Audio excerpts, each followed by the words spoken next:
Welcome once again to the Ivey Chronicles, and we're excited today have an extraordinary guest, and we want to invite you to join in weekly on Wednesdays is when we drop our podcast. I want you to just check us out and then click like, subscribe, follow us along. And I guarantee you that we're going to be sharing some great information with you today. The director, the superintendent, the teacher, the head pot washer, Dr. Maritha Willis, who is the leader of the school, Challenge Preparatory Academy, and she's our special guest.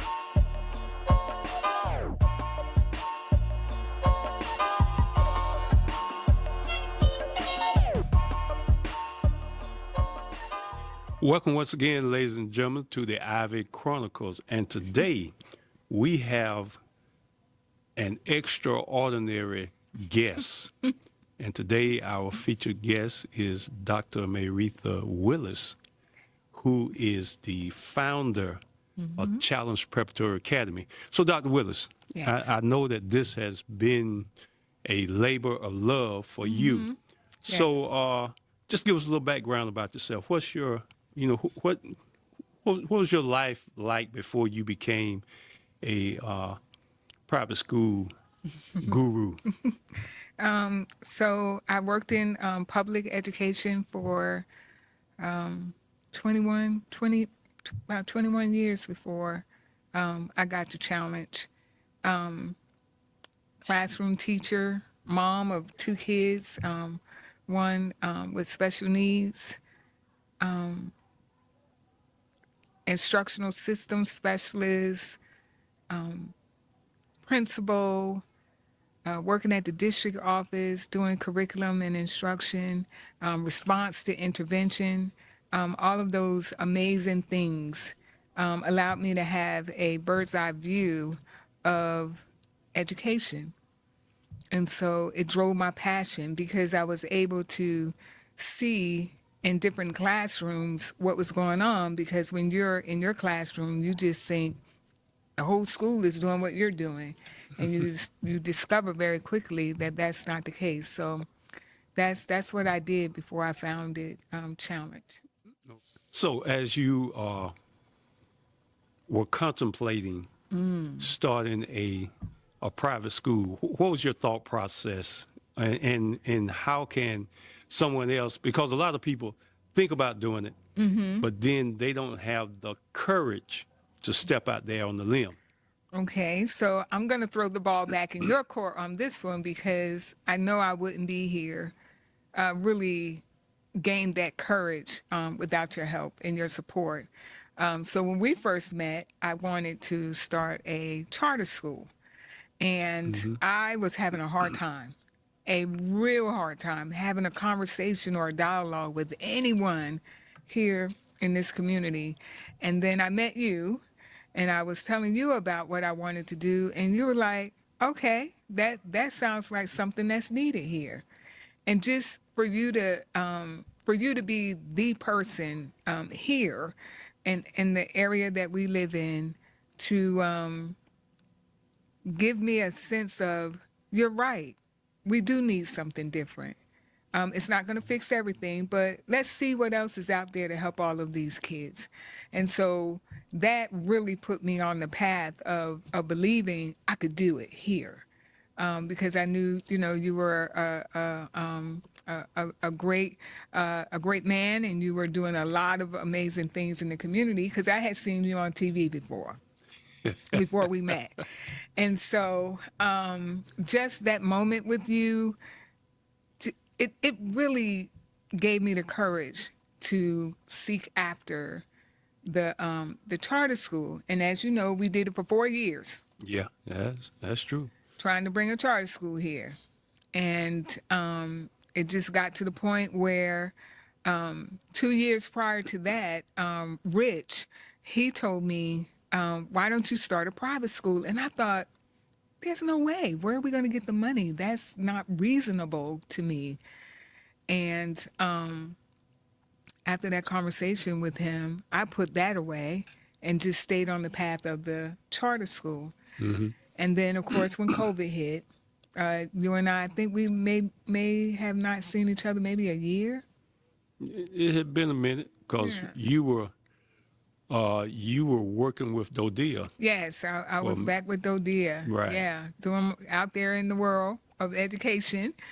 And when I came to you, I mean, I immediately thought about coming here because I had did the after school program. Mm-hmm. And so when I came to you, God just truly laid in my heart, it's time. And I thought, well, how am I going to do it? I don't have the money. And, people talk about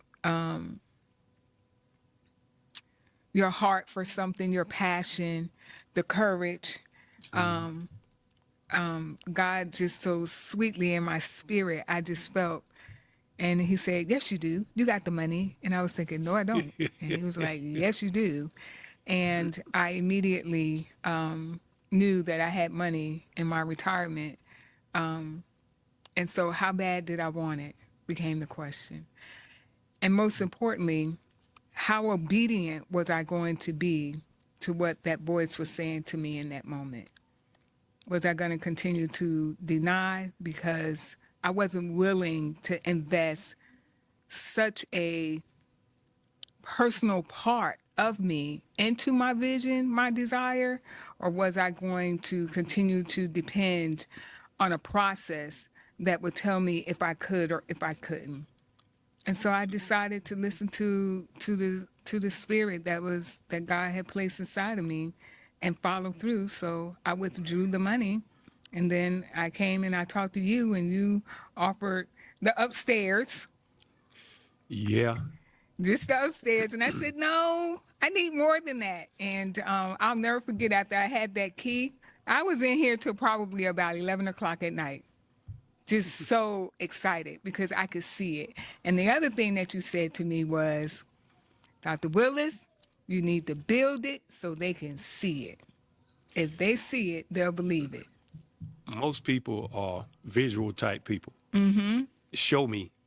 So with that, what were some of the challenges? Because I know especially in here in Augusta, there are a lot of people that will say, I'm with you. And then when you start doing the work, they're no longer with you.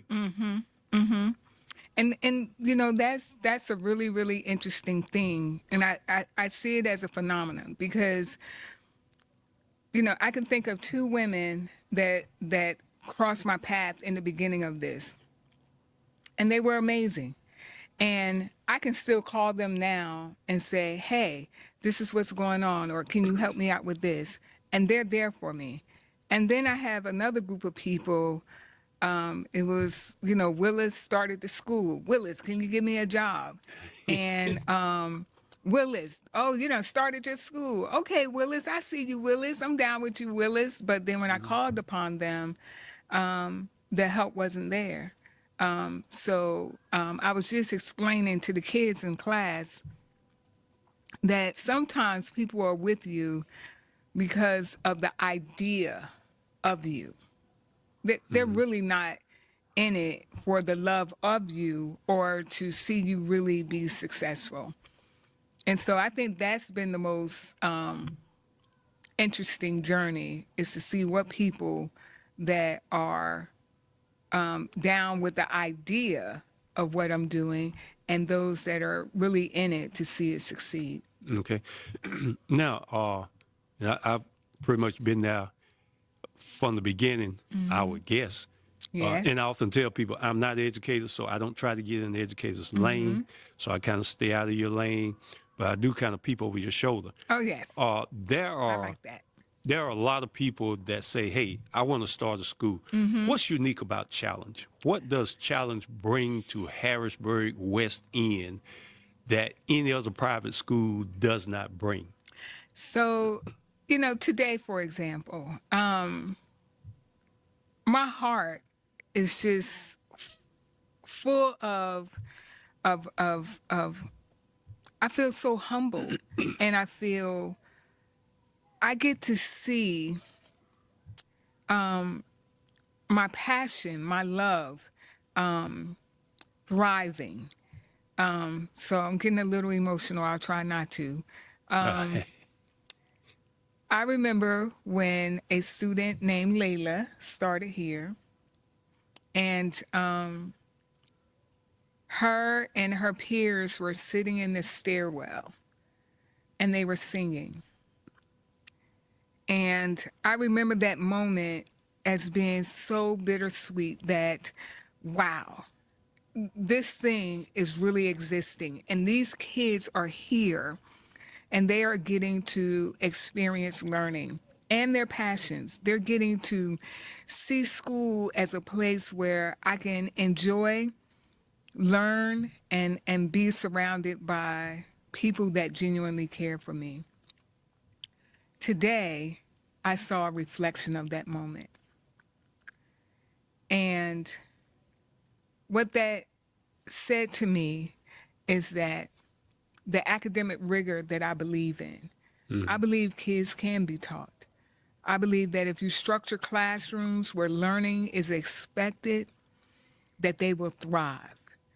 I believe that if you create a school environment where kids can come in and discover their passions, live out their hopes of what life can be, what school can be, that's what makes challenge challenge. Someone asked me, why did I name this school Challenge? Because I could have went with, Moss Preparatory Academy, or, I could have named it after someone else. I could have named it after myself. And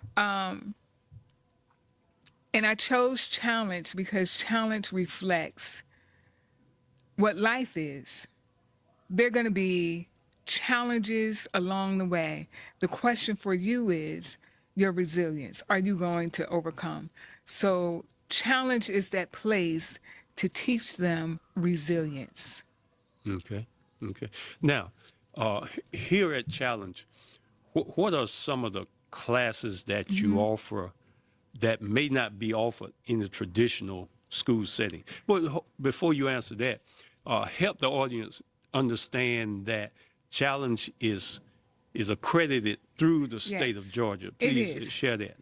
So we are accredited through the Georgia Accrediting Commission, which many of the school systems are accredited the same.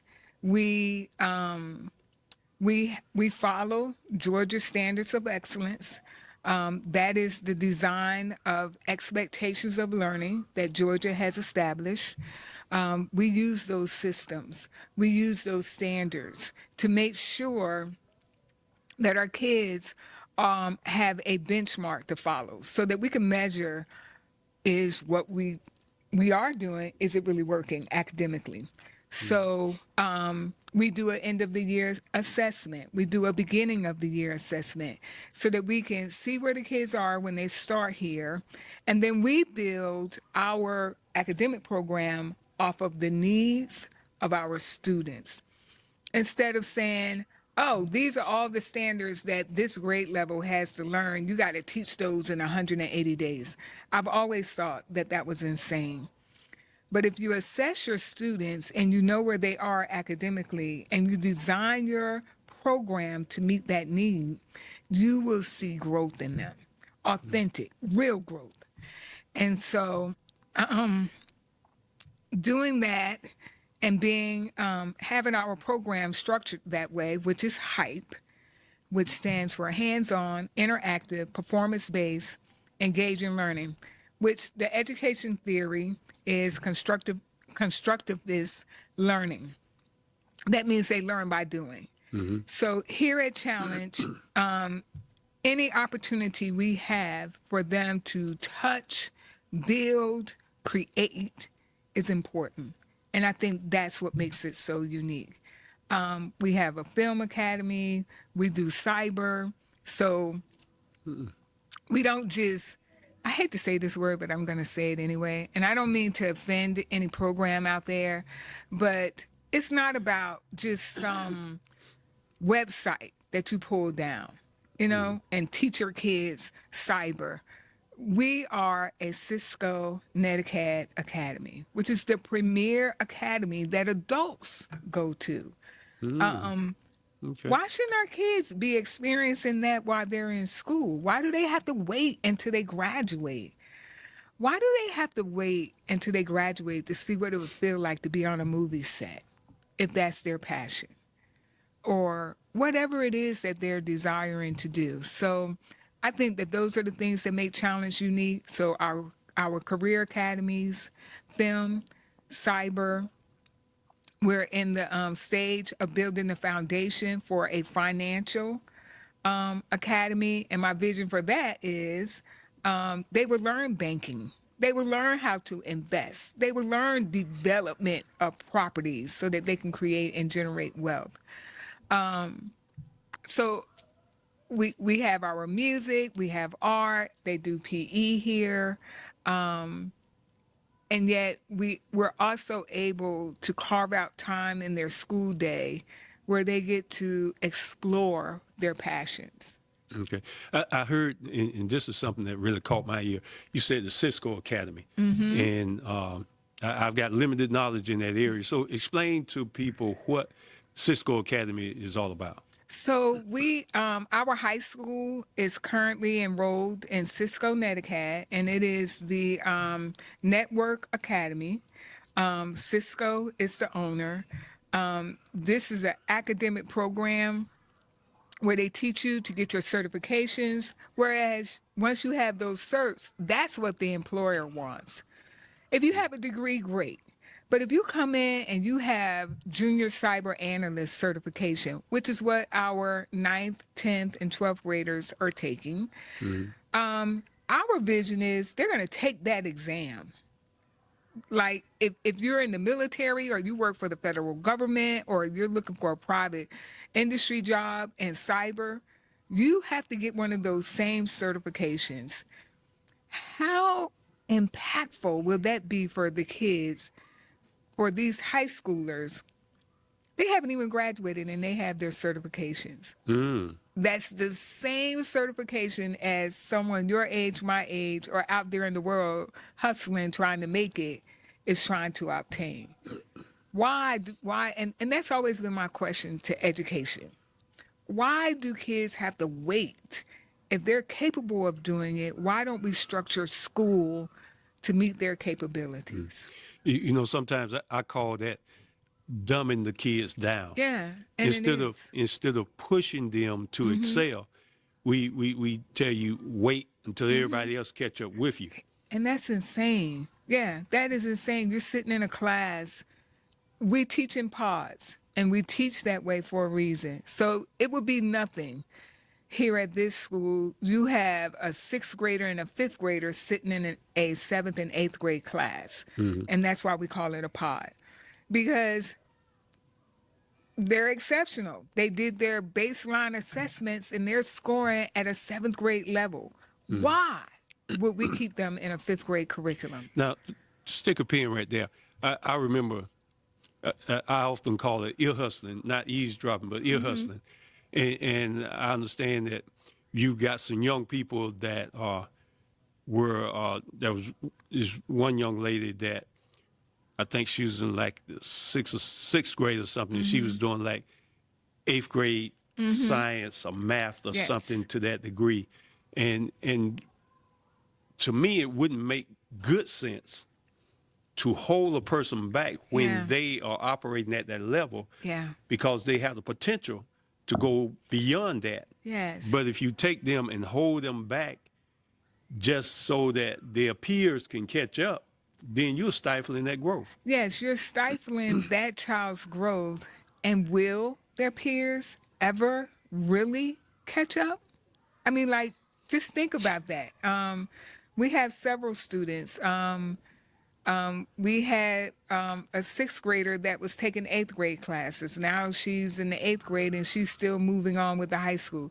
If she stays on track, she will graduate early. She'll graduate a year before she's supposed to because she's accumulating those credits. And that's one of the great things about being a private school is that if she has the required credits, we can graduate her.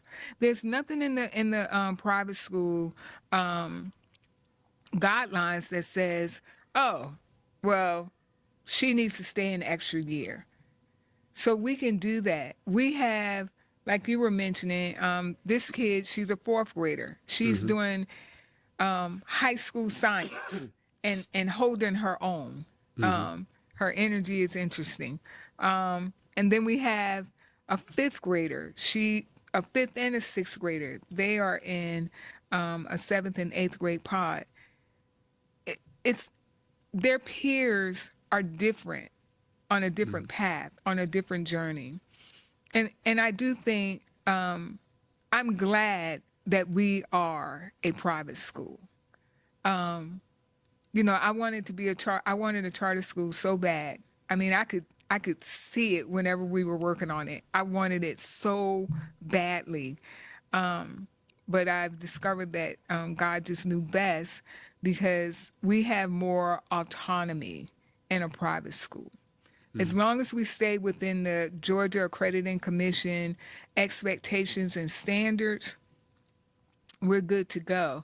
But it gives us that freedom to also create programs for the kids that they may otherwise not have. Okay. Let me ask you this question. If there is, say, another entity, another church that desire to start their own school, what would be your recommendation to them? I say find 5 kids and get started. Find 5. Find 5. You know, it depends. Well, for me, I needed 10 because I knew I was going to take a drastic pay cut. But find the kids. If you're a church, start with the kids that are in your church. Start that journey. Get that 501c because that's how you get to scholarships. You can't get any scholarships unless you're doing that. And then, of course, you need accreditation. But this is the great thing about accreditation. You can submit your application and be in a provisional state. And you can still apply for that scholarship money. So your goal is, how do I fund it? You got to get yourself aligned to be able to receive that scholarship money, which when I started was only the Georgia Education Tax Credit. That's or the parents had to pay. But now you have Georgia Promise, which is not based on income. It's just based on if your child is zoned for a failing school. So the kids that are sitting, if someone wants to start a school like tomorrow, meet with your parents, tell your parents to apply for the Georgia Promise. That's the one I would start with, the Georgia Promise, and then find out if any of your parents have a child with an IEP or a 504. And because then the state of Georgia will cover some portion, if not all, of their tuition. Get a teacher that is passionate about the kids. Doesn't have to be someone with, all the credentials that I kind of came with, but someone that's passionate about teaching kids that do have certification. That's going to be important. And start your school. Start your school. What would be your advice to them when it comes to you talking about passion, but if their passion is money, then this ain't for you. This is interesting. So I was talking to someone yesterday who's a part of a private school outside of this state, and they were just sharing with me that the school is just going down, because when they first started, I guess there were only maybe about 75 or 100 kids. Over the past couple of years, it's like 200 kids, maybe more than that. And they're getting ready to pull out because it's not meeting the needs of that child anymore, that culture, because they're chasing money. So the more kids you have, yes, the more money you make. But are the kids learning? Are you creating another space to just herd kids and not have any quality? And that's something about challenge. You know, we'll never see more than 15 kids in a pod here. Okay. And I am determined, even if I'm not here, I want it in the bylaws that we cannot do that, because the quality is in 15, a maximum of 15. And so if you're herding kids, not hurting, my Jersey accent, herd, Herd, because you want to make money, yeah, you can do that. But the headaches that are going to come with that is just unbelievable, from staffing to kids to parents. Okay, so let's talk about the culture of the school. And I know the kids got to go to class because they're here's the exciting part is that we've got students that's recording this. Yes, So, I can brag. Yeah. Can I brag? Yeah, go ahead. Okay, because I want a picture to pop up in this scene. Did you get a good picture? Okay. So this is the Film Academy at Challenge Preparatory Academy. They are doing this podcast. They are amazing. This is where they get to actually experience learning. This is where they get to do what they do because they enjoy it and they like it. And so I know we're being rushed, but I am the principal, so wait, I get extra time. Anyway, yeah, so they're filming. And so whatever you guys see in this podcast, it is Challenge Preparatory Academy's students. And I'm very proud of them. Okay. There's so much that goes on here at Challenger, and what we're going to do is we're going to come back and do a second phase Okay, of this if y'all interview, can get me seated. and, Okay, and we will catch you when you're not flying all over the place. okay, But we really enjoyed this segment thank you. of just a look behind the scenes of what take place at Challenge Prep. And I'm going to ask the directors, I don't know what the proper term is, that I know they have some footage so they can kind of feed it in there Okay. and help people to see some of the things that's going on, because I brag about the school all of the time. So Thank you. we just wanted to give you a brief moment Thank you. to share. And I know when you get excited, you get to talking about challenge. I do. You can go and keep I on can. going. But we want to get the young people back in their class so they don't get behind, and they're able to just keep on excelling. Now, one last thing before we go. One last thing, and here it is Okay. that last year Yes. we graduated our first original student. Yes. Can I just say something really Yes. quick? Go ahead. So today, I went and picked up Pretty. Her name is Pretty. I went and picked her up, and I dropped her off at AU. I felt like so proud. And she is majoring in film and animation art.